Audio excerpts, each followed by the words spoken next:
You know how in middle school you'd be checked for scoliosis by a nurse on some random Wednesday? Well, I think my school just hired some random person off the street because they missed this.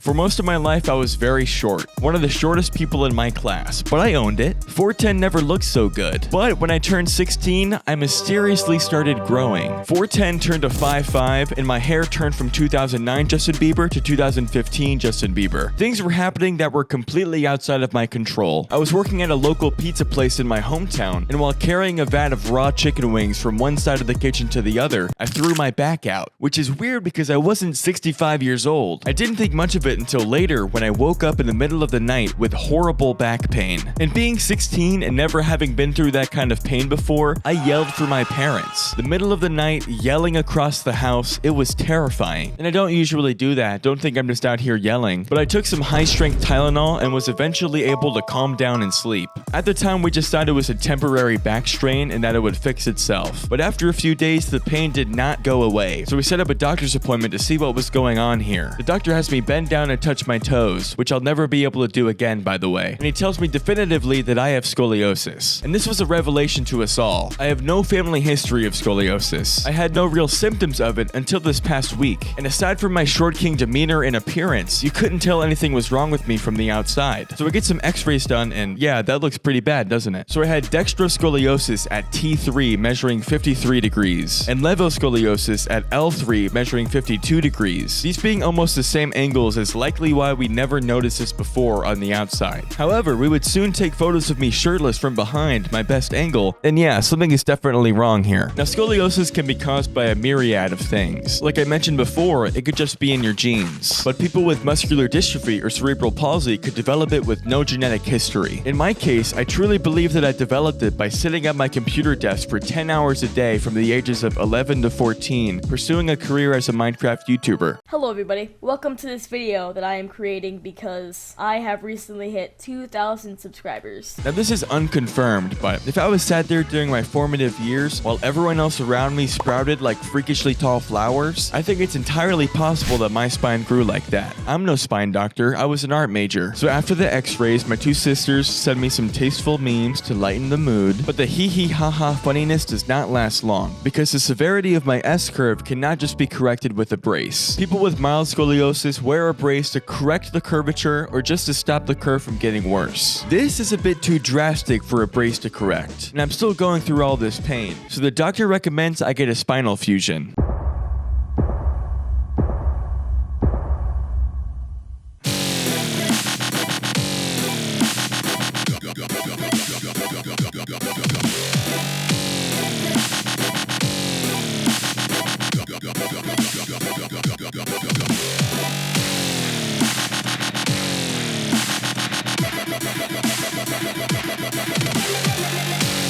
So that's what I did. To gear up for surgery, I went to physical therapy once a week and I did some at-home exercises to strengthen my core, which is how I got the build I have now. And on May 14th, 2019, I went into surgery at 6 in the morning and I came out 8 hours later, very disoriented and 2 inches taller. Day 1 post-op, I slept for most of the day. Despite being under for a full 8 hours, I was exhausted. The next morning, I was able to walk around the hospital hallways, which, not to brag, is pretty quick for a spinal fusion patient. That's pretty impressive. And I'm not just saying that because it's me. I had a button next to my bed that would administer morphine into my veins whenever I pressed it, but there was a limit to how often I could press it, for reasons I'll get into. But whenever that light turned green and I could press that button again, you better believe I was there to press it, because my back hurt. All jokes aside, the US Department of Public Health and Human Services declared the opioid crisis a national public health emergency, and opioids are very commonly prescribed for patients who've undergone spinal fusion surgeries, or spinal surgeries of any kind. I consider myself very lucky to have not developed an addiction to these supplements, and it's very important to understand the implications of relying on something highly addictive after such an invasive surgery like this one. Alright, drug talk over, be safe out there. After 2 nights in the hospital, I was finally able to go home. I was practically bedridden the first week, only sitting up to use the restroom and eat. Sometimes though, against the advice of my doctors and parents, I would eat laying down because I'm a bad boy, and I wear leather jackets sometimes. Even while alternating different types of painkillers, it was excruciating to do anything but lie down. This was the most painful and boring time of my life. But a lot of good came out of it too. I got my cat Oliver 1 week after post-op, and he would sit next to me sleeping all day long while I watched the first few seasons of Survivor for the first time. Funny story, on like day 9 of post-op, I was watching the first season of Survivor all day long, and I was on the season finale, and my dad came home from work,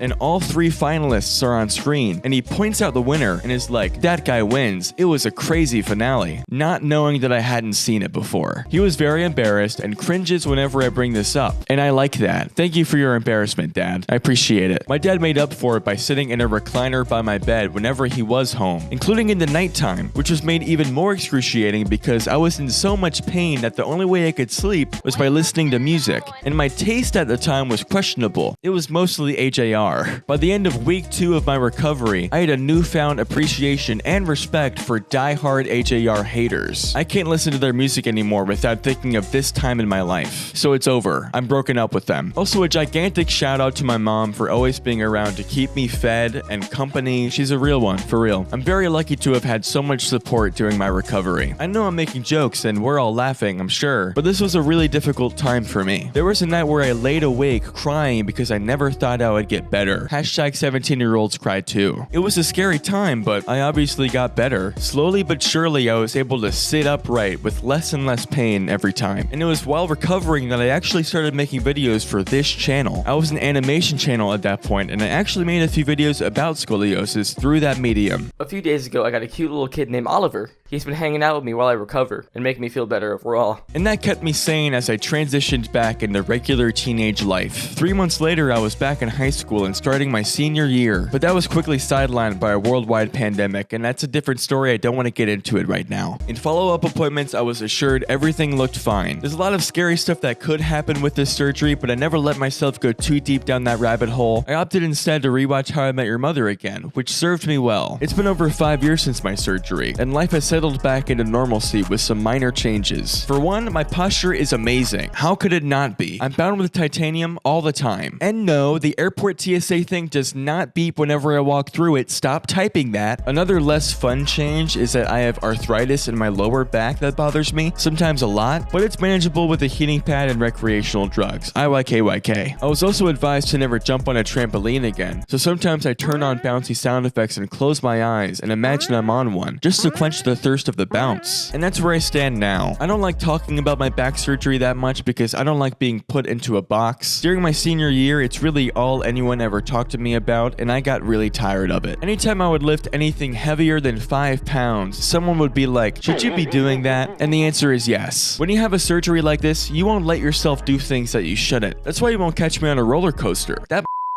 hurts. I wanted to make this video in case anyone is going through something similar, and I hope this helps them realize that things will eventually be okay. Some points got scary, but look at me now. I'm 5'9" and thriving. It was kind of disappointing when I couldn't partake in Short King Spring a few months ago, but I'm hoping for an average size season soon. Fingers crossed. Subscribe to me if you liked the video. Comment what your spine looks like. That could be fun. Okay, I'll see you later.